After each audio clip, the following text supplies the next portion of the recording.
Capítulo 8. Recuerda la práctica. En este capítulo final vamos a concentrarnos en cómo aplicar lo que hemos repasado en los primeros 7 capítulos de este libro. Presentaremos 2 ejemplos de cómo implementamos el proceso exegético y de preparación del sermón, terminando con notas del sermón.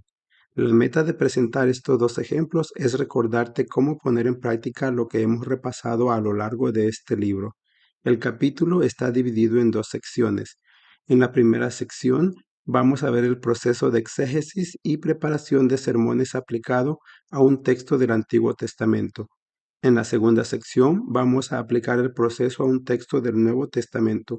Ambas secciones están divididas en 3 partes: las notas exegéticas, el diagrama del pasaje junto con la proposición y bosquejos exegéticos, y las notas del sermón, las cuales incluyen introducción, conclusión, ilustraciones y aplicaciones. Un ejemplo del Antiguo Testamento.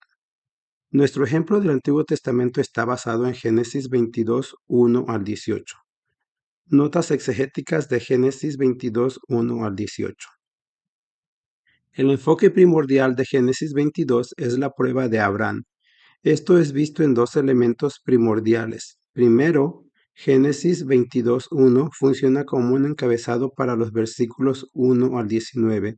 Y segundo, los versículos 20 al 24 surgen de la bendición pronunciada por Dios debido a que Abraham pasó la prueba.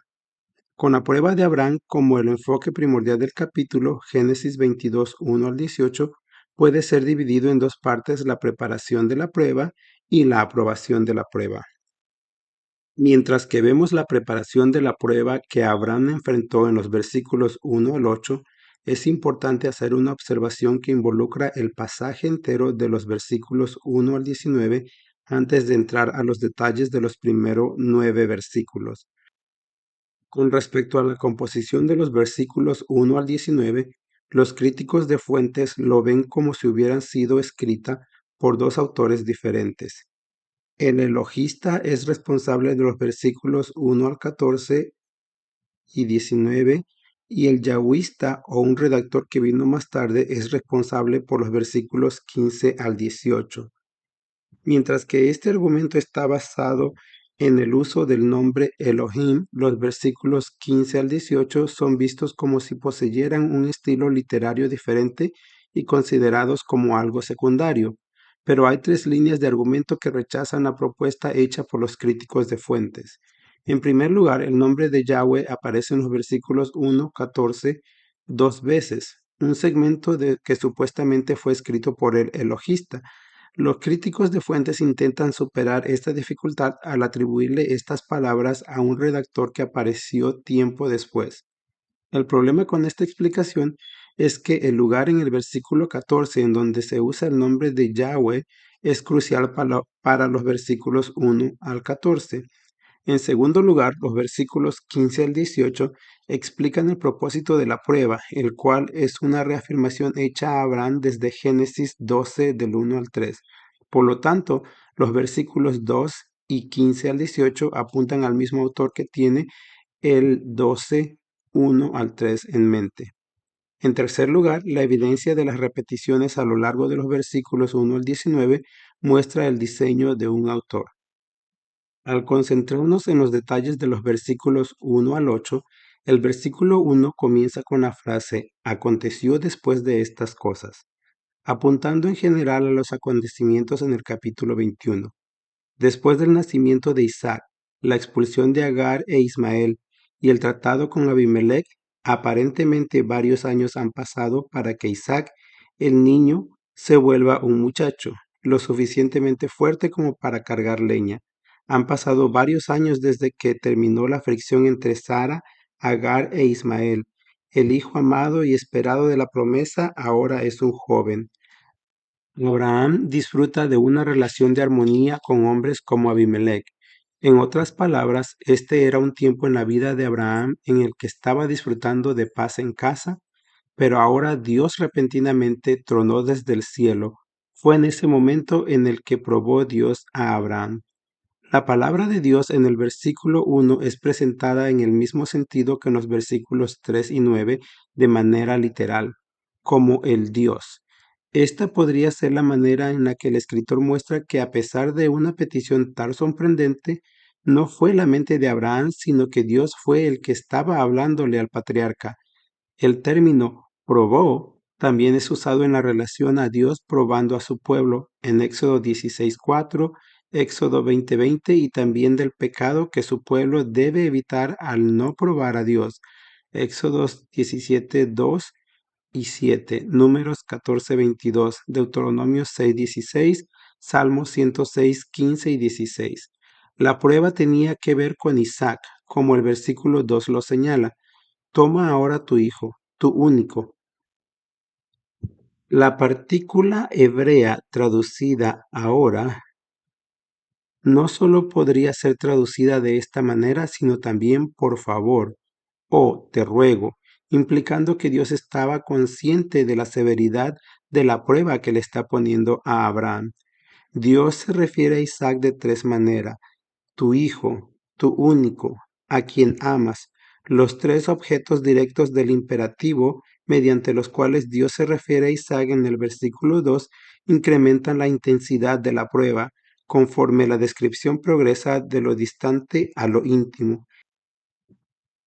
El término "tu único" es usado de llorar a un hijo único, Jeremías 6:26, Amós 8:10, a una hija única, en la forma femenina de la palabra Jueces 11:34.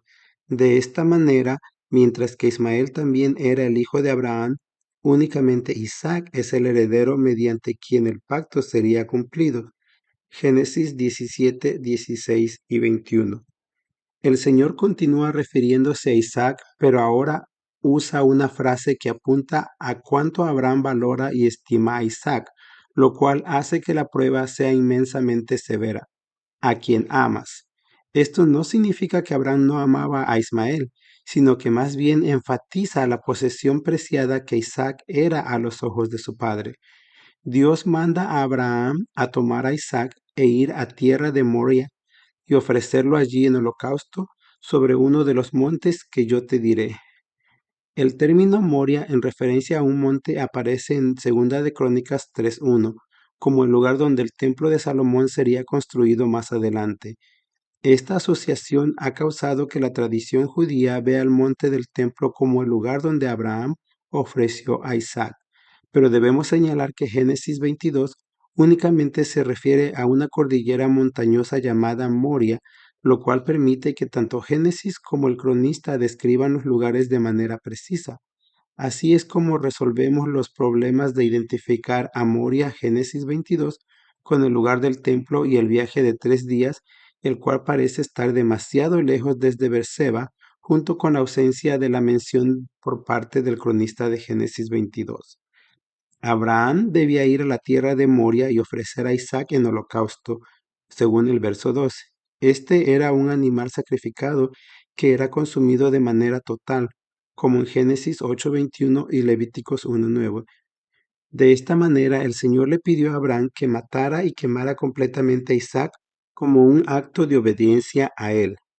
Emocionalmente, ciertamente esto era difícil para Abraham, pero lo que hacía que la prueba fuera aún más difícil fue que su amado hijo era el heredero mediante quien Dios cumpliría sus promesas. Génesis 17:19. El versículo 2 presenta un dilema moral aparente. A partir de otros textos en el Antiguo Testamento, es claro que Dios condena el sacrificio de niños en la ley, Deuteronomios 12:31 y 18:10, a través de los profetas tales como Jeremías 7:31 y 32, Ezequiel 16:20 y 21, especialmente en relación con la adoración de Moloc, Levíticos 8:21 y 21:6. Pero la integridad de Dios no está en juego porque Él tiene la prerrogativa de probar de acuerdo con sus propósitos perfectos, de los cuales Él nos da un vistazo en este capítulo conforme despliega. Su provisión de gracia en el carnero y las promesas de bendición por la obediencia de Abraham. El Señor también usa esta prueba para mostrar la fe modelo de Abraham como un ejemplo de fe salvadora verdadera para que generaciones futuras la imiten. Hebreos 11, 17 al 19, y Santiago 2, 21 al 23. En el versículo 3 vemos la respuesta de Abraham al mandato de Dios. Y Abraham se levantó muy de mañana. Cuando esta frase es usada en pasajes que tienen que ver con Abraham, apunta a su obediencia dispuesta. Véase Génesis 19:27, 28, 21:14, 28:18 y 32:1. Éxodos 24:4. Abraham muestra su obediencia al preparar lo que era necesario para sacrificar a Isaac, como es visto en el resto del versículo 3. En este punto hay un sentido en el que uno no puede evitar varias preguntas relacionadas con Sara. ¿Acaso Abraham le dijo lo que estaba pasando? ¿Sabía ella? ¿Dónde estaba ella? El texto no responde a estas preguntas conforme se concentra en la prueba de Abraham, no en los asuntos de Sara o Isaac. La fe de Abraham es la cuestión como es confirmado por el Nuevo Testamento. Véase Hebreos 11, 17 al 19 y Santiago 2, 21 al 23. Algo de tiempo pasa entre el momento en el que Abraham, Isaac y los siervos se van y el tiempo en el que llegan al lugar del sacrificio. El versículo 4 apunta a esto al usar la frase tercer día. Esta frase podría referirse a porciones de días de viaje, Jonás 3:3, o a viajes de una manera estereotípica, Génesis 31:22, Josué 9:17, Primera de Samuel 30:1, o también a un acontecimiento crítico, Génesis 40, 12 al 13, o inclusive al día de la aniquilación, Levíticos 7, 17 al 18. La manera más natural de tomar la frase parece ser como porciones de días. En el versículo 5, Abraham cierra sus instrucciones a sus siervos al decirles: Yo y el muchacho iremos allí y adoraremos y volveremos a vosotros. Versículo 5. La frase adoraremos apunta a lo que es el acto de obediencia por parte de Abraham, un acto de adoración. Hebreos 11, 17 al 19. Nos da un vistazo de lo que estaba en la mente de Abraham cuando instruyó a sus siervos. Por la fe Abraham, cuando fue probado, ofreció a Isaac, y el que había recibido las promesas ofrecía su unigénito, habiéndosele dicho: en Isaac te será llamada descendencia, pensando que Dios es poderoso para levantar aún de entre los muertos, de donde en sentido figurado también le volvió a recibir. En otras palabras, Abraham fue más allá de las palabras de Job cuando dijo: Jehová dio y Jehová quitó, Job 1:21. Con su propio Jehová da, Jehová quita y Jehová devuelve. De esta manera, el versículo 5 es un reflejo potente de su fe verdadera, no una mezcla de mentira blanca, confusión y esperanza. En el versículo 6, Abraham toma todas las herramientas necesarias para obedecer el mandamiento de Dios para sacrificar a Isaac. Este versículo muestra que Isaac tenía la suficiente edad como para cargar la leña. El fuego se refiere a la fuente de fuego y el cuchillo se refiere a un instrumento grande que se usaba para desmembrar cuerpos, incluyendo cuerpos humanos. Jueces 19:21, Proverbios 30:14. Con estos instrumentos en la mano de Abraham, el versículo 6 concluye: y fueron ambos juntos, indicando que junto con los 3 días hubo suficiente tiempo como para que Abraham pensara en el prospecto de matar a su hijo, pero no dudó en continuar en su dirección de obediencia. En el versículo 7, Isaac habla por primera vez haciéndole una pregunta a su padre. Abraham responde en el versículo 8, mientras que el término Dios al principio de la frase en el versículo 8 apunta a Dios como la fuente del sacrificio. La frase se proveerá es la palabra clave en Génesis 22 del 1 al 19, versículos 13 y 14, usando 2 veces, mostrando la provisión por parte de Dios del animal para Abraham. Desde el punto de vista de la gramática, la frase hijo mío puede ser tomada como Abraham dirigiéndose a Isaac, la interpretación de costumbre, o como una frase de aposición mediante la cual Abraham sutilmente le dice a Isaac que él es la ofrenda. A la luz de la fe obediente que Abraham muestra a lo largo del capítulo, Véase la explicación del versículo 5 arriba, parece más natural tomar la frase de la manera acostumbrada. En los versículos 9 al 18 vemos la aprobación de la prueba. El versículo 9 nos acerca a la cima del acto de obediencia por la parte de Abraham, al describir cómo Abraham ató a Isaac su hijo y lo puso en el altar. La palabra ató es la fuente del nombre de Génesis 22 en la traducción judía, la Akedah. El hecho de que a su edad avanzada Abraham ató al joven sin resistencia alguna por parte del último es un comentario implícito de la sumisión de Isaac a su padre y podría apuntar a su fe en Dios. Pero como se mencionó antes, la fe de Isaac no es el enfoque del capítulo, sino la de Abraham. El versículo 10 es importante porque el infinitivo degollar, después de una larga serie de formas narrativas en los versículos anteriores y en este versículo, le da suspenso a la narrativa. De esta manera hay un sentido en el que los versículos 9 y 10 presentan los pasos que Abraham toma lentamente para que podamos compartir con el Padre la angustia de la situación, concluyendo con el propósito por el cual Abraham toma el cuchillo al final del versículo 10 para degollar a su hijo. El versículo 11 presenta un momento decisivo en la narrativa. El hecho de que el ángel repite 2 veces el nombre de Abraham muestra la urgencia del mandamiento que le da a Abraham en la primera parte del versículo 12. Y dijo, no extiendas tu mano sobre el muchacho ni le hagas nada. En este versículo hay 2 indicadores que apuntan a la intensidad emocional del mandato a no matar a Isaac. En primer lugar, la urgencia expresada por el jusivo en no extiendas tu mano y en segundo lugar, la inclusión de la frase ni le hagas nada. En la segunda parte del versículo 12, el ángel añade, porque ya conozco, esto es, tú Abraham solo, singular, independientemente de la obediencia sorprendente de Isaac, que temes a Dios. Temes a Dios. De acuerdo con este texto, es obedecer a Dios sin retener ni siquiera lo más preciado, confiando en Él para el futuro que ha prometido. La última frase del versículo es una cláusula de causa que presenta la evidencia de la devoción de Abraham, por cuanto no me rehusaste tu hijo, tu único. En el versículo 13, Dios providencialmente trae un carnero sacrificial en el momento correcto para que Abraham lo pueda presentar como un sustituto de Isaac. En el versículo 14, Abraham nombra el lugar en donde Dios proveyó el carnero apuntando a que ocurrió una teofanía, como en el capítulo 12:7, 17:1 y 18:1.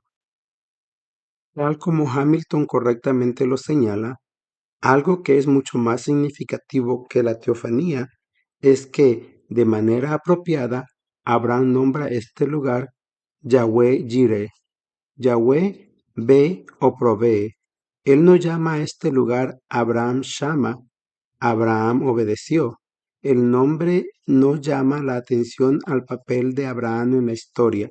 De esta manera, su parte en la historia no es conmemorada, sino que más bien está subordinada a la de Yahweh. El nombre solo enfatiza las acciones de beneficencia por parte de Yahweh. El lector saldrá de esta historia más impresionado por la fidelidad de Dios que por la conformidad de Abraham. Este énfasis es confirmado por el hecho de que la siguiente frase, por tanto, se dice hoy, saca el acontecimiento del tiempo de Abraham y lo proyecta al tiempo del narrador. De esta manera, la frase le da a la narrativa entera cierto aspecto atemporal. Es un testimonio de las provisiones de la gracia de Dios. La importancia del acontecimiento es enfatizada por el segundo llamado del ángel a Abraham. En el versículo 15, los versículos 16 al 18 expresan lo que el ángel de Yahweh le dijo a Abraham, comenzando con la frase, por mí mismo he jurado, dice Jehová. Esta es la única referencia en Génesis en donde encontramos esta forma única de juramento en la cual Dios se obliga a sí mismo con su propia persona a cumplir la promesa en los versículos 17 y 18. La razón de dicho juramento es dada al final del versículo 16, por cuanto has hecho esto y no me has rehusado tu hijo, tu único hijo. Esto, la obediencia de Abraham, lleva a la bendición de Dios dada en la promesa presentada en los versículos 17 y 18. En este punto debemos hacer y responder una pregunta importante. ¿No es interesante que no es sino hasta la última palabra hablada por parte de Dios a Abraham, la cual es lo que el capítulo 22, 15 al 18 es cuando se hace una relación explícita entre desempeño y promesa? Hasta este punto, toda promesa hecha a Abraham ha sido esencialmente incondicional. La pospuesta del anuncio de esta relación de causa y efecto subordina de una manera clara el desempeño a la promesa, las obras a la fe y el mérito a la gracia. El versículo 17 presenta una introducción de la promesa con la siguiente frase en el infinitivo absoluto y. Es usada para reforzar el verbo y así hacer que el contenido de esta promesa sobrepase a todas las demás. De cierto te bendeciré. Junto con el versículo 18, el resto del versículo 17 presenta varias promesas hechas previamente por parte de Dios al patriarca de una forma expandida. 1. De cierto te bendeciré. Agrega de cierto a la primera ocasión de la promesa en el Génesis 12:2. 2. Las estrellas del capítulo. Recuerda la visión nocturna de Abraham, Génesis 15:5. Pero aquí incluye, y de cierto multiplicaré tu descendencia como. 3. El tema de arena, haciendo un eco de la separación de Abraham y Lot. Génesis 13:16 aparece en conjunción con las estrellas únicamente aquí en Génesis y 4. Poseerá las puertas, la cual era la posición clave cuando alguien victorioso entraba a una ciudad capturada de sus enemigos. Versículo 17. Es nuevo en la promesa. El versículo 18 termina el repaso de las promesas mediante variaciones del tema de bendición para todas las naciones. Génesis 12:3, 18:18, capítulo 26:4 y 28:14. El añadir en tu simiente en el versículo 18 no se encuentran las expresiones anteriores, como en Génesis 12:3 o Génesis 18:18. Apropiadamente el contexto refleja la preservación de Isaac, la simiente de la promesa, bendición para todas las naciones. En el Salmo 72:17 y Jeremías 4:2 hacen referencia a Génesis 22:18 y 26:4 cuando el salmista describe al rey idealizado que cumple la promesa. La palabra hebrea sera, descendiente, tiene una flexibilidad semántica que permite que la promesa se refiera tanto a un individuo, David, como a un grupo, Israel. Diagrama de Génesis capítulo 22, 1 al 18, con proposición exegética y bosquejo. Proposición exegética. Dos elementos de la prueba de Dios para Abraham. La preparación de la prueba. Versículos 1 al 8. La aprobación de la prueba.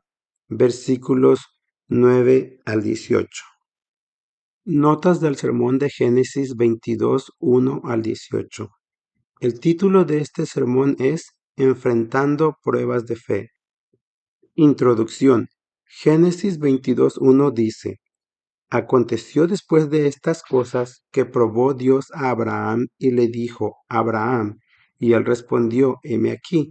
Como lo muestra el versículo inicial del capítulo, el enfoque primordial de Génesis 22 es la prueba de Abraham. En términos de este capítulo, una prueba es una situación en la que obedecer a Dios te cuesta algo que amas. Versículo 2. La prueba aquí tiene que ver con ofrecer a Isaac como sacrificio. Él era el hijo amado de Abraham. En tu vida puedes enfrentar pruebas de diferentes niveles de intensidad. Pueden estar relacionadas con tu matrimonio. ¿Haces lo que amas u obedeces a Dios al hacer lo que tu cónyuge quiere? ¿Tú obedeces a Dios al morir a ti mismo y servir a tu cónyuge o te amas a ti mismo al buscar lo que quieres? La prueba puede estar relacionada con tu trabajo o retienes el trabajo que amas u obedeces a Dios al no someterte a una petición pecaminosa de tu jefe. Puede ser un problema de salud, o confiar y someterte a Dios sin quejarte, o ceder a una tendencia natural a quejarte y amargarte. ¿Cómo honras a Dios? ¿Cómo muestras tu amor hacia Dios en las pruebas que enfrentas? Génesis 22, 1 al 18 nos da la respuesta.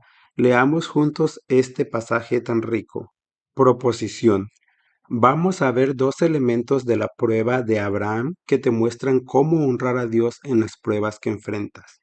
La preparación de la prueba, versículos 1 al 8. En primer lugar, veamos la preparación de la prueba en los versículos 1 al 8 de Génesis 22. Caminemos junto con Abraham e Isaac. El versículo 1 comienza con la frase aconteció después de estas cosas.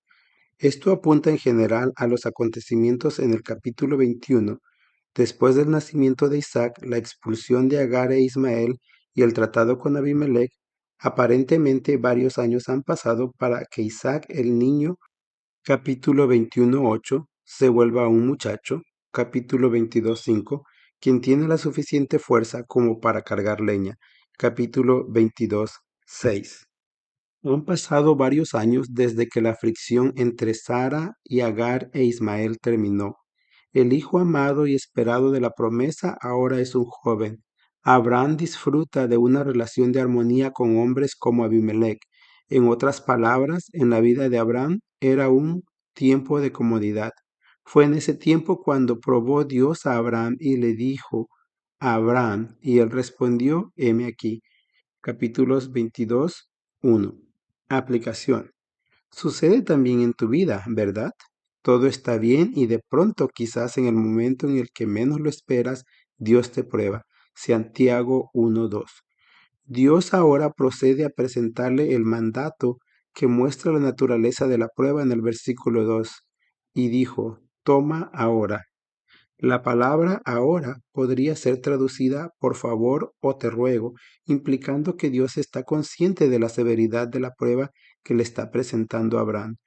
En el versículo 2, Dios se refiere a Isaac de tres maneras: tu hijo, tu único, a quien amas. Estas tres frases aumentan la intensidad de la prueba, porque la descripción progresa de lo distante a lo íntimo. Solo Isaac es el heredero, el hijo mediante quien el pacto sería cumplido. Génesis 17, 16 y 21. La frase a quien amas apunta a cuánto Abraham valoraba y estimaba a Isaac, lo cual hace que la prueba sea inmensamente severa. Dios manda a Abraham a tomar a Isaac, versículo 2, y vete a tierra de Moría. La frase monte Moria ocurre en Segunda de Crónicas como el lugar en donde el templo de Salomón estaba. Esta asociación ha causado que la tradición judía vea el monte del templo como el lugar en donde Abraham ofreció a Isaac, pero debemos señalar que Génesis 22 se refiere a la cordillera montañosa, a una cadena de montañas llamada Moria. Abraham debía ir a la tierra de Moria, versículo 2, y Dios continúa diciéndole, y ofrécelo allí en holocausto sobre uno de los montes que yo te diré. Un holocausto era un animal sacrificado que era consumido totalmente, como en Génesis 8:21 y Levíticos 1:9. De esta manera el Señor le pidió a Abraham que matara y quemara completamente a Isaac como un acto de obediencia a él. Emocionalmente, ciertamente esto era difícil para Abraham, pero lo que hizo que la prueba fuera aún más difícil fue que este hijo amado era el heredero mediante el cual Dios cumpliría sus promesas. Génesis 17:19. Ahora piensa en lo que Dios le estaba pidiendo a Abraham. Aquí tenemos un dilema aparentemente moral. A partir de estos otros textos en el Antiguo Testamento, es claro que Dios condena el sacrificio de niños en la ley. Deuteronomios 12:31, Deuteronomios 18:10, en los profetas como en Jeremías 7:31 y 32 y Ezequiel 16:20 y 21, especialmente en relación con la adoración de Moloc, Levíticos 18:21 y 21:6. ¿Cómo entonces es que Dios podía pedir un sacrificio humano? Él tiene la prerrogativa de probar de acuerdo con sus propósitos perfectos los cuales vemos en el resto del pasaje conforme Él muestra su provisión de gracia en el carnero y las promesas de bendición por la obediencia de Abraham. Aplicación. Así es contigo. Por irracional y difícil que te pueda parecer una prueba en tu vida, siempre es una expresión de amor de Dios. Él controla todo en tu vida, incluyendo las pruebas que coloca en tu vida. Toda prueba que enfrentas es una expresión de su amor perfecto diseñado para bendecirte conforme obedeces. Ilustración o aplicación. Desde la dificultad que enfrentas en confiar a Dios en ese problema de salud, al desafío de amar a ese cónyuge o hijo o compañero de trabajo desobediente, al desafío de confiar en que Dios proveerá para ti y no hacer nada pecaminoso mientras que buscas un trabajo. El Señor también usa esta prueba para mostrar la fe de Abraham como un ejemplo de verdadera fe salvadora para que sus generaciones futuras la imiten. Hebreos 11, 17 al 19. Contexto: Santiago 2, 21 al 23. Evalúa tu vida a la luz de la vida de Abraham en este capítulo. Si eres un verdadero creyente, obedecerás a Dios como patrón de vida aun cuando cueste hacerlo. En el versículo 3 vemos la respuesta de Abraham al mandato de Dios. Y Abraham se levantó muy de mañana. Cada vez que esta frase es usada en pasajes que tienen que ver con Abraham, apunta a su obediencia dispuesta. Véase Génesis 19:27, 28, 21:14, 28:18, 32:1 y Éxodos 24:4. En este caso, él obedece el mandato de Dios de tomar y sacrificar a Isaac, versículo 2, por lo cual él enalbardó su asno y tomó consigo 2 siervos suyos y a Isaac su hijo, y cortó leña para el holocausto, y se levantó y fue al lugar que Dios le dijo, versículo 3. En este punto no podemos evitar el hacer ciertas preguntas que tienen que ver con Sara. Abraham le dijo lo que estaba pasando. ¿Sabía ella dónde estaba? El texto no responde estas preguntas porque se concentra en la prueba de Abraham, versículo 1, no en Sara o Isaac. El Nuevo Testamento confirma que la fe de Abraham es el punto. Véase Hebreos 11, 17 al 19 y Santiago 2, 21 al 23. Algo de tiempo pasa entre el momento en el que Abraham, Isaac y los siervos se van y el momento en el que llegan al lugar del sacrificio. Esto lo sabemos por lo que dice el versículo 4. Obsérvenlo. Al tercer día alzó Abraham sus ojos y vio el lugar de lejos. ¿Qué significa el tercer día? ¿Que estuvieron viajando 3 días? Hay 4 opciones. Se podría referir a porciones de días de viaje como en Jonás 3:3 o a viajar en general como Génesis 31:22, Josué 9:17 y Primera de Samuel 30:1. O como cuando decimos en nuestra época voy y vengo. También se puede referir a un acontecimiento crítico, como en Génesis 40, 12 al 13, o inclusive al día de aniquilación, como dice Levítico 7, 17 al 18. La manera más natural de entender la frase es tomarla como porciones de día de viaje, especialmente por la distancia que le tomó para ir de Beerseba, capítulo 21:33, a la cordillera montañosa de Moria. Versículo 5. Entonces dijo Abraham a sus siervos: Esperad aquí con el asno, y yo y el muchacho iremos hasta allí, y adoraremos, y volveremos a vosotros. La frase adoraremos apunta a lo que el acto de obediencia de Abraham es. Verdaderamente es un acto de oración. Hebreos 11, 17 al 19 nos da un vistazo de lo que estaba en la mente de Abraham cuando instruyó a sus siervos.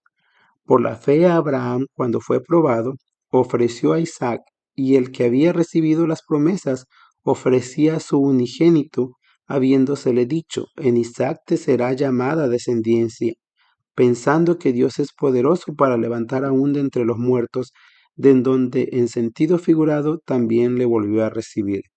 En otras palabras, Abraham fue más allá de las palabras de Job cuando dijo: Jehová dio y Jehová quitó. Job 1:21. Con su propio Jehová da, Jehová quita y Jehová devuelve. De esta manera, el versículo 5 es un reflejo potente de su fe verdadera. En el versículo 6, Abraham toma todas las herramientas necesarias para obedecer el mandamiento de Dios para sacrificar a Isaac. Y tomó a Abraham la leña del holocausto y la puso sobre su hijo Isaac. Y él tomó en su mano el fuego y el cuchillo. Como dijimos antes, este versículo muestra que Isaac tenía la edad suficiente como para poder cargar leña. El fuego se refiere a la fuente de fuego y el cuchillo se refiere a un instrumento grande que era usado para desmembrar cuerpos, incluyendo cuerpos humanos. Jueces 19:29 y Proverbios 30:14. Con estas herramientas en las manos de Abraham, el versículo 6 concluye diciendo, y fueron ambos juntos. Esto indica que junto con los 3 días hubo suficiente tiempo para que Abraham analizara el plan de matar a su hijo, pero no dudó en continuar en esta dirección de obediencia. Aparentemente no reconsideró. Conforme Abraham e Isaac caminaban juntos, Isaac le hace una pregunta a su padre. Ciertamente hay preguntas difíciles que los hijos le hacen a sus padres. Por ejemplo, ¿por qué murieron tantos niños en ese terremoto? ¿Por qué hay tantos niños pobres muriendo de hambre? ¿Por qué Dios dejó que mi mamá muriera de cáncer?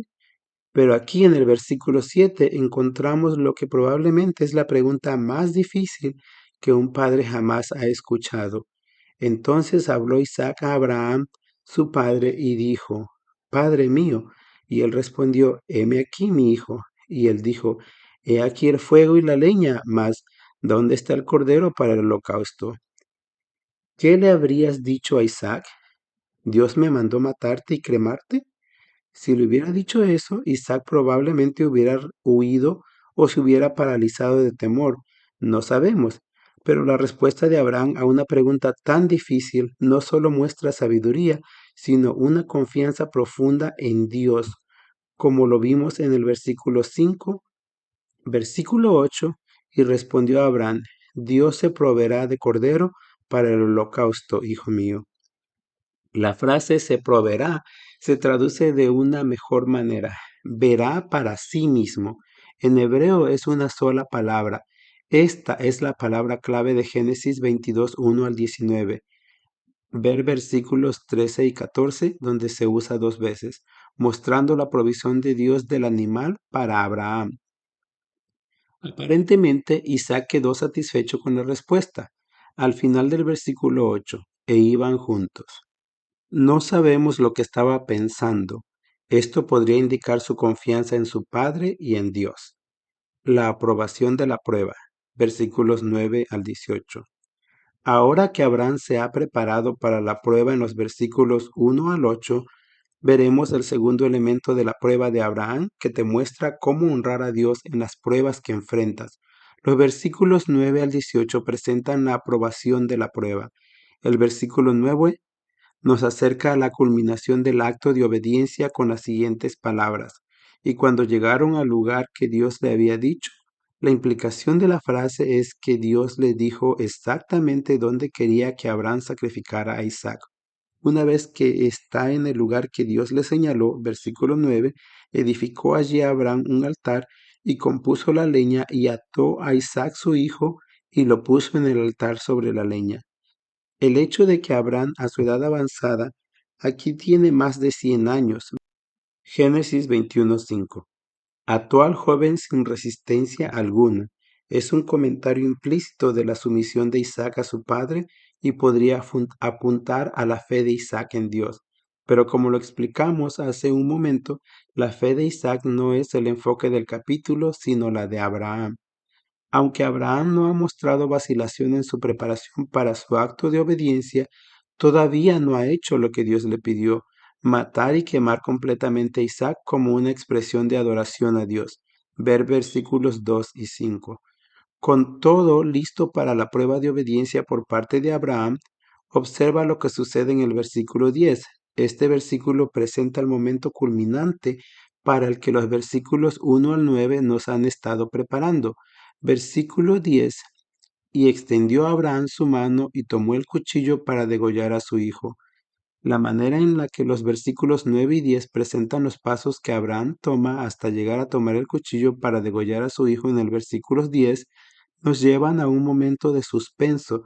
De esta manera estamos compartiendo con Abraham la angustia de la situación.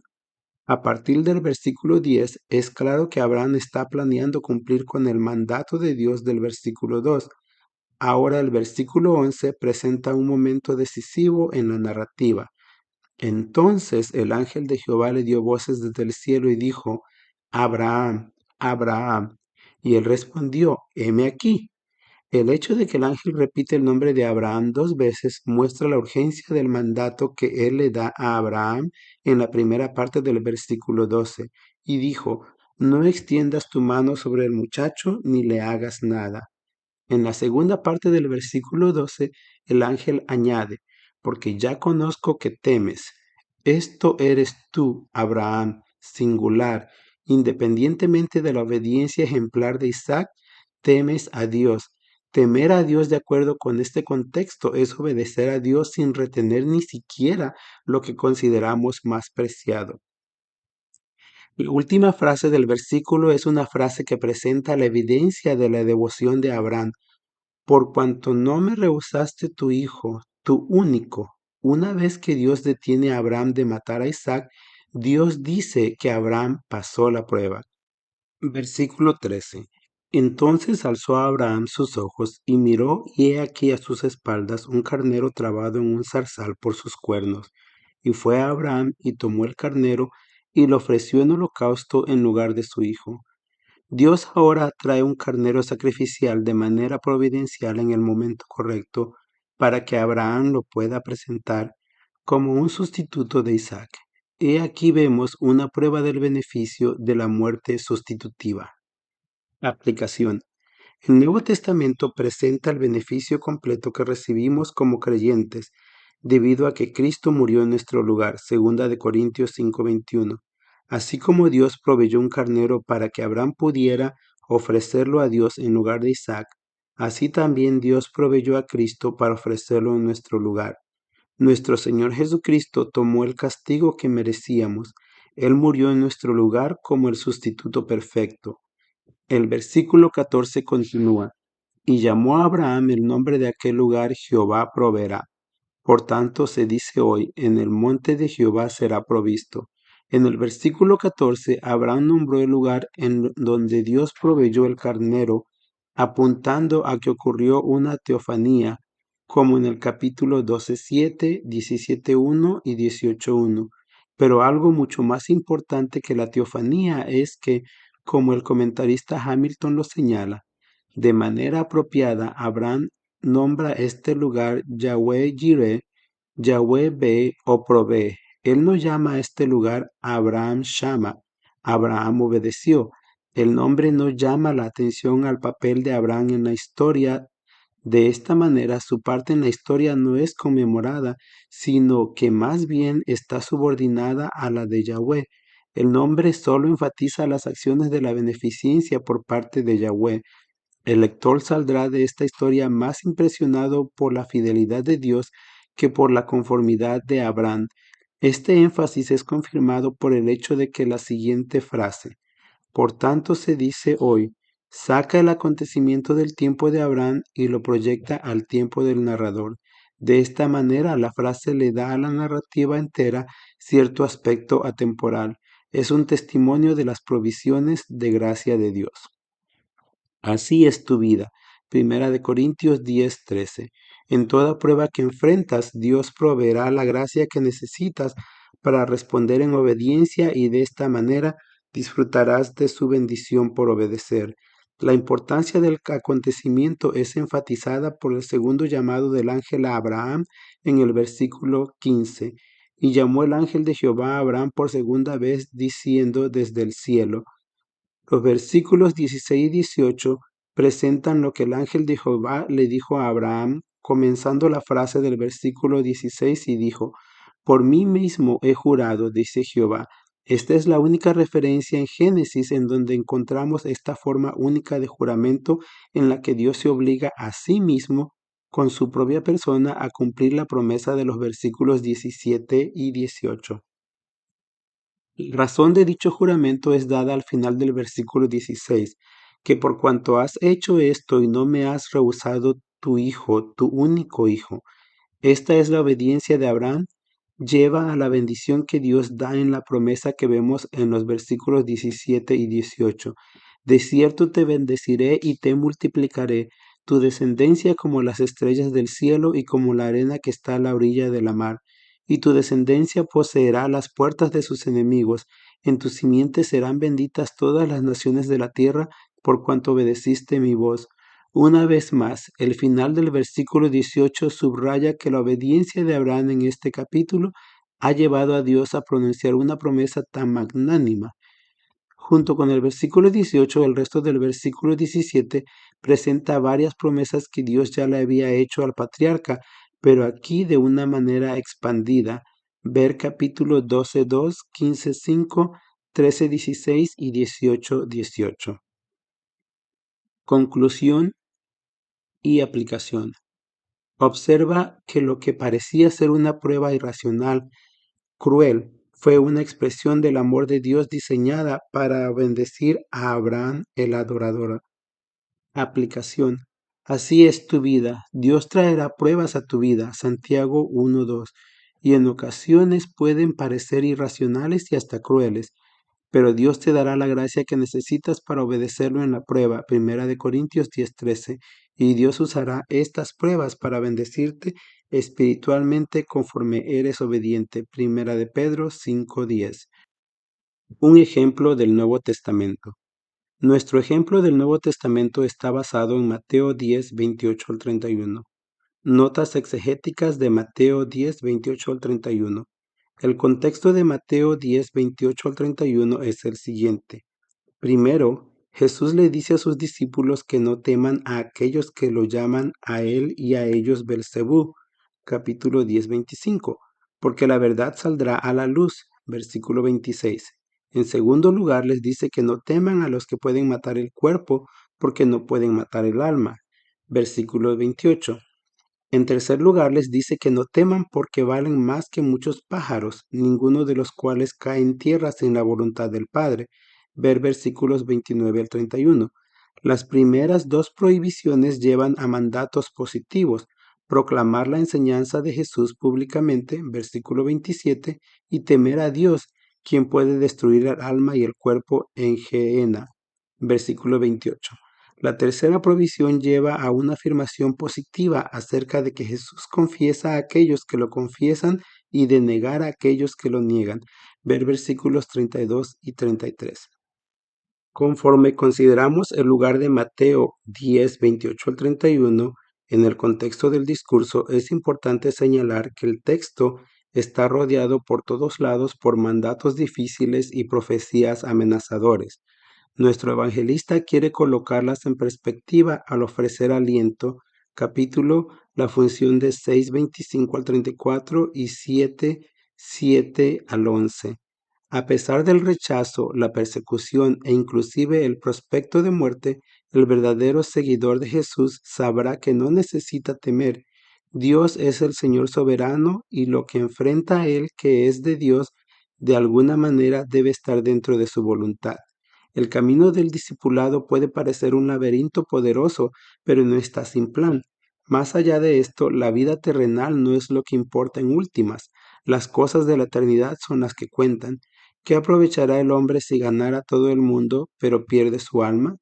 Por lo tanto, este texto fortalecería a los discípulos para enfrentar la persecución severa que involucraba el hecho de que estuvieran en la misión evangelística a la que el Señor los estaba enviando en Mateo 10:5 al 42.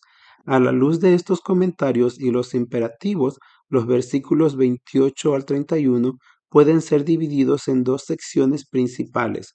Los discípulos no debían temer a los hombres, versículo 28, sino a Dios, también versículo 28 al 31. En Mateo 10:28, el Señor continúa explicándole a los discípulos que lo que es visto a nivel terrenal no es necesariamente un indicador de la veracidad o la naturaleza eterna de un acontecimiento. Después de referirse a la revelación que se llevará a cabo en el juicio final de Dios, en el capítulo 10:27, él se concentró en el poder de Dios como es manifestado en el destino eterno de toda persona. capítulos 10-28. La primera frase en el capítulo 10-28 hace referencia al martirio potencial con las siguientes palabras: y no temáis a los que matan el cuerpo. En esta segunda repetición del mandato del versículo 26, el Señor se refiere a los mismos hombres de ese versículo en términos diferentes, esos seguidores que podían matarlos. Dios puede permitir que una persona mate a otra persona. De hecho, Él puede permitir que sus enemigos maten a sus siervos fieles, como es visto en Daniel 5, 18 al 19, Apocalipsis 6, 9 al 11, 11, 4 al 7, 13, 5 al 7, 16, 6. No obstante, la expresión definitiva de odio, la cual es el homicidio, capítulos 1 y Juan 3, 12 al 15, puede lastimar a una persona no de manera absoluta, sino limitada, porque los hombres el alma no pueden matar. Capítulo 10, 28. Los hombres pueden matar la parte material de una persona, pero no pueden tocar la parte inmaterial de una persona, el alma. Se refiere al alma sin cuerpo que puede sobrevivir muerte corporal y después volverse a unir a un cuerpo resucitado, en la línea con la enseñanza del Antiguo Testamento acerca del temor, Daniel 12, 2 y 13 y Juan 5, 29. Mateo 10:28 cierra con la siguiente afirmación: más bien, esto es, en lugar de temer a los hombres, los discípulos debían temer a aquel que puede destruir el alma y el cuerpo en el infierno. El Señor dio a los discípulos un mandato repetido varias veces a lo largo de las Escrituras: teman a Dios. Deuteronomios 17, 14 al 20, Proverbios 1 al 7, 9, 10, 2, 3 al 5, Isaías 8, 12 y 13, 66, 1 y 2, Jeremías 32, 39 al 40, Filipenses 2, 12, Hebreos 12, 28 y 29 y Primera de Pedro 2, 12. La palabra temed se refiere a una reverencia temerosa y sumisión humilde. El temor que ellos tuvieran de Dios descartaría el temor que tuvieran de alguna cosa o alguna persona. El Señor describió a Dios como aquel que puede destruir el alma y el cuerpo en el infierno. La palabra infierno viene de dos palabras hebreas, Hei y Nom, que significan valle de Hinnom o valle de lamentación, segunda de Reyes 23:10, y valle de los niños hijos de Hinnom o valle de los hijos de lamentación. Este nombre fue aplicado al valle que estaba inmediatamente al sur de Jerusalén, empleado por algunos de los reyes que vinieron después para la adoración del ídolo Moloc. Segunda de Crónicas 28:3, 33:6 y Jeremías 6:31. Los niños eran quemados como sacrificios para él. Salmos 106:38, Jeremías 7:31. Pero no es seguro si eran quemados vivos o primero eran matados. Lo anterior parece ser implicado por Ezequiel 16:20 y 23:37. Sin embargo, quemar niños como sacrificio a Moloc, prohibido ya en Levíticos 18:21 y 22, eran una abominación horrenda, y cuando Josías la abolió determinó contaminar el valle de Himón o Lamentación, el cual había sido su escena, al hacerlo en el receptáculo de los cadáveres de criminales y otra suciedad de la ciudad. Segunda de Reyes 23:10. Y esta práctica continuó hasta el tiempo de nuestro Señor. Kimchi, un erudito judío eminente del siglo XIII, dice en su comentario de los Salmos que el fuego era mantenido ardiendo constantemente en Jehannam para consumir toda la suciedad y los cadáveres. A partir de estas asociaciones repulsivas, Gehenna fue empleado de manera muy natural entre los judíos como una designación del lugar de tormento futuro, siendo usado así en Mateo 5:29 y 30, 10:28, 23:15, 33 y Marcos 9:43 y 45, Lucas 12:5 y Santiago 3:6. La idea de fuego es una asociada de manera natural y frecuente con el tormento futuro. Comparar con el capítulo 25:41. Dios entonces tiene el poder para destruir, apuntando al sufrimiento eterno. Segunda de Tesalonicenses 1:9, de los impíos en el infierno. Este sufrimiento eterno involucra alma y cuerpo. lo cual hace referencia al sufrimiento consciente con un cuerpo de resurrección apto para el lago de fuego. Apocalipsis 20, 11 al 15. Ningún ser angelical o humano tiene el poder para hacer esto, solo Dios. Véase Romanos 9, 21 al 22, Apocalipsis 20, 10 al 15. Esta afirmación poderosa apunta a la santidad, justicia, ira y poder de Dios para juzgar al incrédulo y a los ángeles malos en una eternidad de tormento. También hace referencia a su soberanía porque Él tiene la última palabra sobre el destino final de todo ser como el juez del universo. Génesis 18:25. El versículo presenta de manera clara que teológicamente la idea del temor de Dios está conectada a la soberanía de Dios. El consuelo para los discípulos yace en el poder de Dios. En Mateo 10, 26 al 28, el Señor confortó a los discípulos al mostrarles que Dios hará su voluntad en el futuro, y en el versículo 29, Él los alentó al explicarles que su voluntad también era cumplida en el presente, incluso en los detalles más insignificantes, incluyendo todo lo que involucraba sus vidas y el sufrimiento que enfrentarían. Capítulo 10, 16 al 25. Mateo 10:29 afirma: ¿no se venden dos pajarillos por un cuarto? Con todo, ni uno de ellos cae a tierra sin vuestro Padre. Los pajarillos eran parte de la dieta de los pobres, y de todos los pájaros eran los más baratos, como es visto en el costo de dos de ellos, un cuarto, que era una pequeña moneda romana de cobre que valía alrededor de un 16avo de un denario, el sueldo de un día. Capítulos 21 al 16. Ni siquiera uno de estos pájaros baratos cae a la tierra sin vuestro Padre. El texto no es claro en especificar si esto significa que un pájaro joven cayó de su nido o si un pájaro adulto cae muerto conforme vuela, o incluso si esto se refiere a la muerte de un pájaro metafóricamente. El punto es que ningún detalle en la vida de un pájaro insignificante como estos es ignorado o está fuera de la voluntad del Padre, como el término sin. Dios no solo es soberano sobre algo tan serio y de tan largo alcance como el destino eterno de un alma, sino también sobre algo tan insignificante y diminuto como la vida de un pájaro. Al usar el término vuestro Padre, él señaló que eran hijos de Dios. La excepción obvia era Judas, capítulo de Juan 17:12. Este es un término de intimidad y cariño. Esta afirmación habría añadido consuelo adicional a las verdades que ya eran alentadoras, presentadas en Mateo 10, 26 al 29. Su Padre, aquel con quien tenían una relación amorosa, era el juez omnipotente del universo, cuya soberanía se extendía desde el destino eterno de un alma, 10:28, a la vida de un pájaro común, 10:29. En el 10:30, el Señor continuó consolando a los discípulos al decirles: pues aún vuestros cabellos están todos contados. La palabra aún significa incluso, apuntando al conocimiento de Dios que incluía los detalles más pequeños en la vida de los discípulos. El concepto de la cantidad de cabellos en la cabeza de una persona es usado en el Salmo 40:12 y 69:4 de algo que es innumerable, como Mateo 10:30 implica. Aquí el Señor alude a la omnisciencia perfecta de Dios. Él conoce perfectamente los detalles más pequeños de la vida de una persona.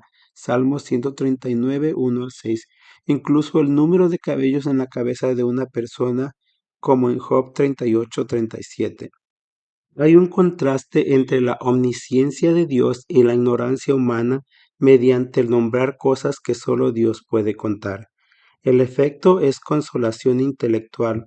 Uno puede no entender los acontecimientos que enfrenta la humanidad y cómo pueden ser permitidos por la voluntad divina, pero si uno ni siquiera conoce el número de cabellos concretos en la cabeza mundana de uno, ¿cómo puede uno suponer que puede juzgar al Creador, quien va más allá de la comprensión? De manera semejante, Mateo 10:30 recuerda a los discípulos que mientras ellos no pueden entender los acontecimientos difíciles que enfrentan y cómo pueden ser permitidos por la voluntad divina, el consuelo puede ser encontrado en esto, que Dios conoce lo que su pueblo no conoce. De esta manera, La pérdida de un solo cabello de la cabeza está en las manos de Dios como la caída de un pájaro. En Mateo 10:31, el Señor concluyó el párrafo con la tercera repetición del mandato mencionando en los versículos 26 y 28. Así que no temáis, mas valéis vosotros que muchos pajarillos.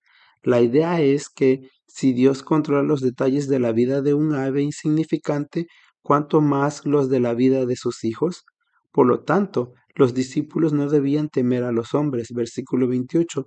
Incluso si los discípulos murieran como mártires, habría estado dentro del control y conocimiento de Dios. Los discípulos no debían temer a los hombres, cuyo poder es delegado y controlado por Dios, versículo 28, sino al que conocía y controlaba todo detalle de sus vidas, versículo 29 al 31. Mateo 10:31 alude a un principio importante que encuentra a lo largo de las Escrituras. Dios le da más valor a la vida humana que a la vida animal porque solo el hombre ha sido creado a su imagen. Génesis 9, 5 y 6. Y en el caso de sus hijos, Él tiene una relación amorosa con ellos. Mateo 10:29. Además, Dios le ha dado al hombre la creación para que la disfrute. Génesis 1, 28 al 30. Diagrama de Mateo 10, 28 al 31 con proposición exegética y bosquejo. Preposición exegética. Jesús da dos mandatos relacionados con el temor a los discípulos. 1. No teman a los hombres, versículo 28. 2. Teman a Dios, versículo 28 al 31. Notas del sermón de Mateo 10, 28 al 31. El título de este sermón es Encontrando consuelo frente al temor. La vida en este mundo que está bajo la maldición de Génesis 3 está lleno de peligros físicos y espirituales que nos pueden tentar al temor pecaminoso. Puedes enfermarte y morir de muchas cosas, incluso si haces todo lo posible por cuidar tu salud y tu bienestar físico, puedes morir debido al pecado de otros como ladrones, borrachos y todo tipo de pecadores, y simplemente te puedes resbalar y lastimar hasta morir. Y encima de eso, enfrentamos peligros espirituales, y este tipo de peligros son peores que los peligros físicos. Los falsos maestros, la falsa doctrina, la tentación a pecar, nuestros deseos pecaminosos, todo esto son peligros que amenazan nuestra vida espiritual. Esto nos lleva a preguntar, ¿cómo encontramos consuelo frente al temor? Hoy vamos a responder a esta pregunta a partir de Mateo 10, 28 al 31.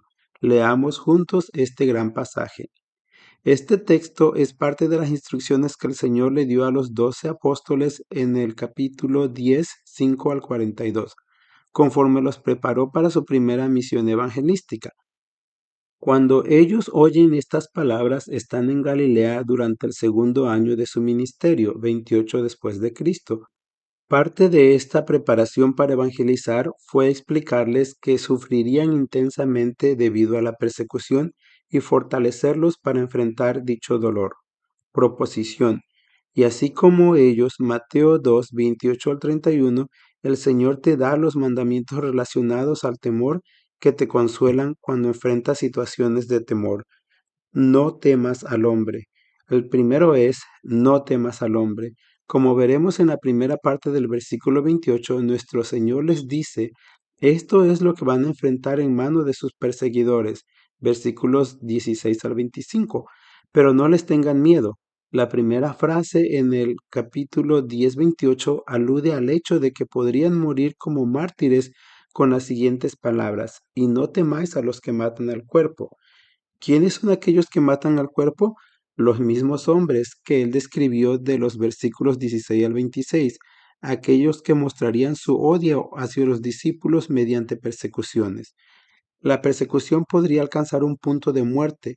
Dios puede permitir que una persona mate a otra persona. De hecho, Él puede permitir que sus enemigos maten a sus siervos fieles, como lo vemos en Daniel 5, 18 al 19, Revelaciones 6, 9 al 11, 11, 4 al 7, 13, 5 al 7 y 17, 6. No obstante, la expresión definitiva del odio, la cual es el homicidio, Primera de Juan 3, 12 al 15, puede lastimar a una persona, no de una manera absoluta, sino limitada, porque los hombres no pueden matar el alma. Capítulo 10, 28. Los hombres pueden matar la parte material de una persona, pero no pueden tocar la parte inmaterial de ello. Esto es a lo que se refiere la palabra alma, a esa parte del hombre que sobrevive la muerte y más adelante se une a un cuerpo de resurrección. Esto es a lo que aluden pasajes como Daniel 12, 2 y 13 y Juan 5, 29. Aplicación o ilustración. Pensando en la situación actual en donde vives, podrías no estar tan preocupado por morir como un mártir por tu fe, pero probablemente podrías llegar a estar preocupado por morir como víctima de un crimen o de la negligencia de alguien que maneja un auto. Así como los discípulos podemos identificarnos con el temor que ellos tenían de aquellos que podían matarlos.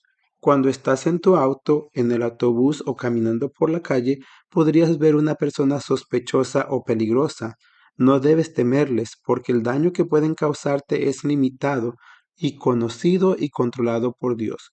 ¿Cómo sabemos esto? Observa la segunda parte del versículo 28 en donde encontramos el segundo mandamiento que necesitamos obedecer para encontrar consuelo frente al temor. Teme a Dios. Versículos 28 al 31. Mateo 10:28 cierra con la siguiente frase: Temed más bien, esto es, en lugar de temer a los hombres, los discípulos debían temer a aquel que puede destruir el alma y el cuerpo en el infierno. El Señor les manda aquí a temer a Dios. Algunos dicen que esto se refiere a Satanás, que sus actividades en últimas resultan en la destrucción del alma y el cuerpo, pero esto es un error por tres razones. En primer lugar, el contexto inmediato del versículo se concentra en fortalecer a los discípulos para la persecución que enfrentarían al apuntarlos a temer a Dios.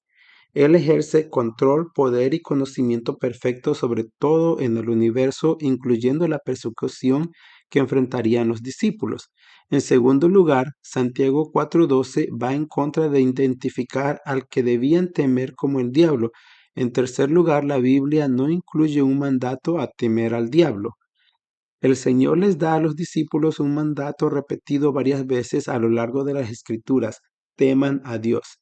Deuteronomio 7:14 al 20, Proverbios 1:7, 9:10, 2:3 al 5, Isaías 8:12 al 13, 66, 1 y 2, y Jeremías 32, 39 y 40, Filipenses 2:12, Hebreos 12, 28 al 29 y Primera de Pedro 2:12. La palabra temed se refiere a una reverencia temerosa y sumisión humilde. Ahora escucha la manera en la que evitas temer a los hombres es al temer a Dios. Observa que el Señor describe a Dios como aquel que puede destruir el alma y el cuerpo en el infierno. La palabra infierno era usada entre los judíos para referirse al lugar de tormento futuro, como lo vemos en el pasaje como Mateo 5:29 y 30, 10:28, 23:15 y 33 y 25:41 y 46. Entonces Dios tiene el poder para destruir, apuntando al sufrimiento eterno de los impíos en el infierno. Este sufrimiento eterno involucra el cuerpo y el alma, lo cual hace referencia al sufrimiento consciente con un cuerpo de resurrección apto para el lago de fuego. ¿Puede un ser humano destruir en el infierno? No, muchos de ellos terminarán en el infierno. Romanos 9, 21 al 22. ¿Puede un ser angelical, un demonio o Satanás mismo destruir en el infierno? No, ellos terminarán en el infierno. Apocalipsis 20, 10 al 15. Ningún ser angelical o humano tiene el poder de castigar en el infierno, solo Dios. Esta afirmación poderosa apunta a la santidad, la justicia, la ira y el poder de Dios para juzgar a los incrédulos y a los ángeles malos en una eternidad de tormento. También hace referencia a su soberanía, porque Él tiene la última palabra sobre el destino eterno de todo ser como el juez del universo, como lo vemos en Génesis 18:25. Esto apunta al hecho de que Dios juzgará al incrédulo en el futuro En otras palabras, su voluntad se cumplirá porque Él es el soberano poderoso del universo. En Mateo 10:28 el Señor consoló a los discípulos al mostrar que Dios hará su voluntad en el futuro, y en el versículo 29 Él los alienta al explicar que su voluntad también es cumplida en el presente, incluso en los detalles más insignificantes, incluyendo todo lo que involucra sus vidas y el sufrimiento que enfrentarían. Capítulo 10, 16 al 25. Mateo 10:29 dice, ¿no se venden dos pajarillos por un cuarto? Con todo, ninguno de ellos cae a tierra sin vuestro Padre. Los pajarillos eran parte de la comida de los pobres. Eran tan baratos que podías comprar dos pájaros por un cuarto. ¿Cuánto era eso? Eso era la 16ª parte del sueldo de un día. El versículo 29 continúa, ni siquiera uno de estos pájaros baratos a tierra sin vuestro Padre. El texto no es claro en especificar si esto significa que un pájaro joven cayó de su nido o si un pájaro adulto cae muerto conforme vuela, o incluso si esto se refiere a la muerte de un pájaro metafóricamente. La palabra sin significa sin el conocimiento o el consentimiento de. El punto es que ningún detalle en la vida de un pájaro insignificante como estos es ignorado o está fuera de la voluntad del Padre. Dios no solo es soberano sobre algo tan serio y de tan largo alcance como el destino eterno de un alma, sino también sobre algo tan insignificante y diminuto como la vida de un pájaro. Ilustración.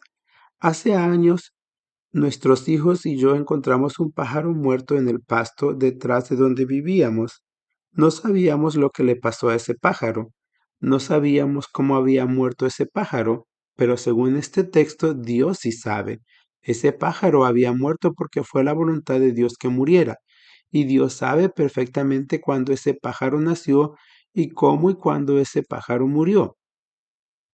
De regreso en el versículo 29 encontramos una frase maravillosa, vuestro Padre.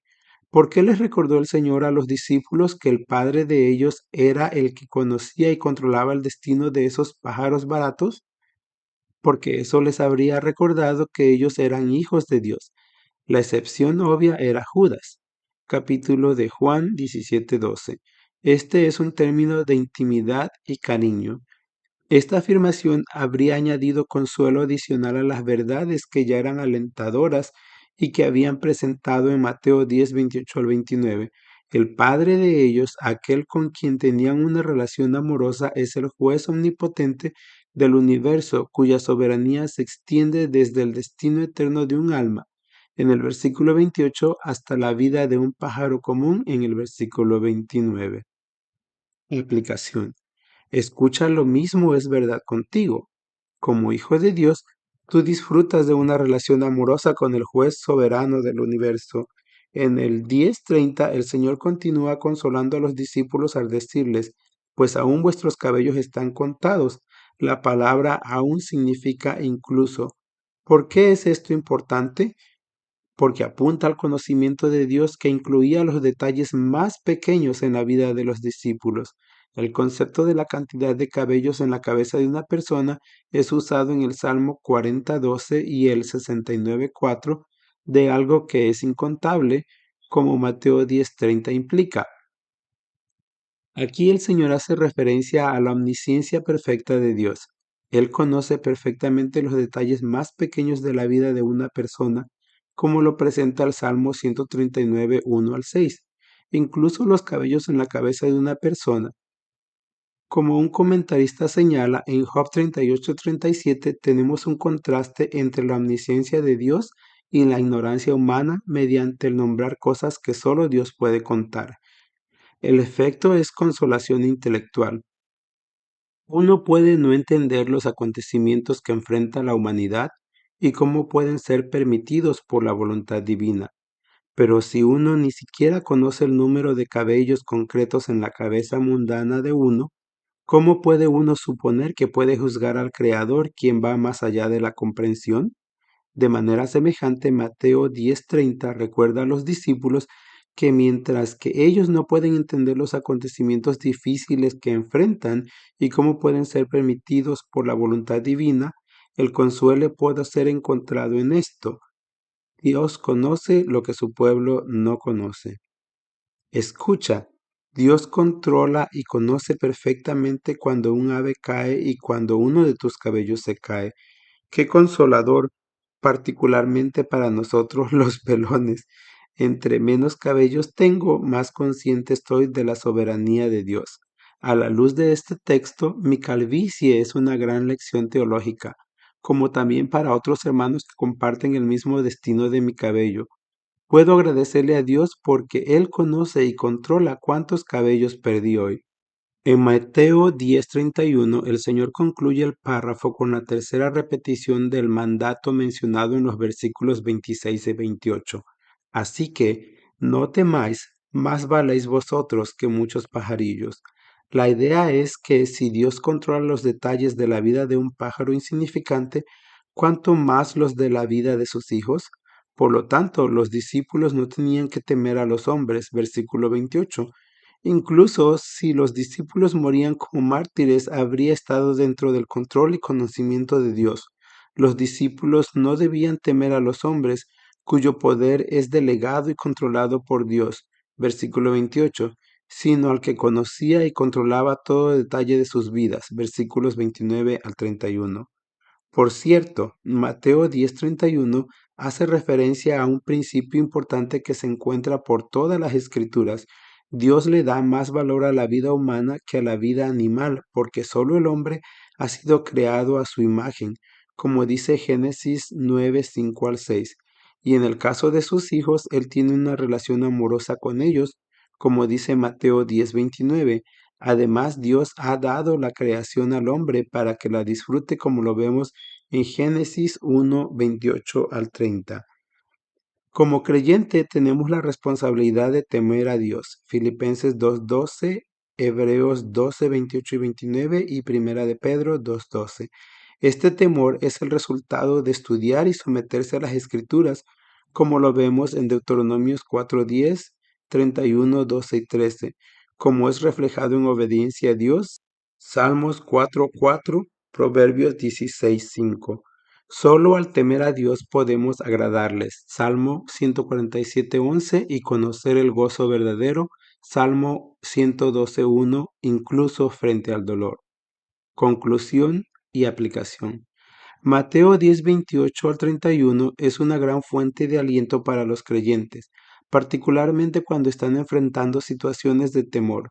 Los principios del cuidado de Dios del creyente y su cuidado sobre todo en el universo no solo se enseñan en las epístolas del Nuevo Testamento como Primera de Pedro 5, 6 y 7, sino que el texto mismo muestra que, como alguien dijo, lo que importa no es el dolor del presente, sino el destino de uno en el mundo venidero. Pero Dios es soberano, tanto ahora como en el futuro. Entonces, sea lo que sea que pase, debe, a pesar de todas las apariencias, de alguna manera estar dentro de su voluntad. Pero, ¿cómo puede Dios ser el Señor soberano de este mundo con todos sus males y problemas? Uno debe al final seguir el camino tomado por Job y confesar la incapacidad humana para entender las profundidades. Dios es un misterio y Él conoce lo que sus criaturas no conocen. En eso debe encontrarse el consuelo. Dios cuida incluso del pajarillo, por lo tanto no hay necesidad de temer. La mano de Dios, aunque invisible, siempre está ahí. Al concluir este capítulo, recuerda que estos dos ejemplos no son presentados con la intención de que los sigas de manera estricta.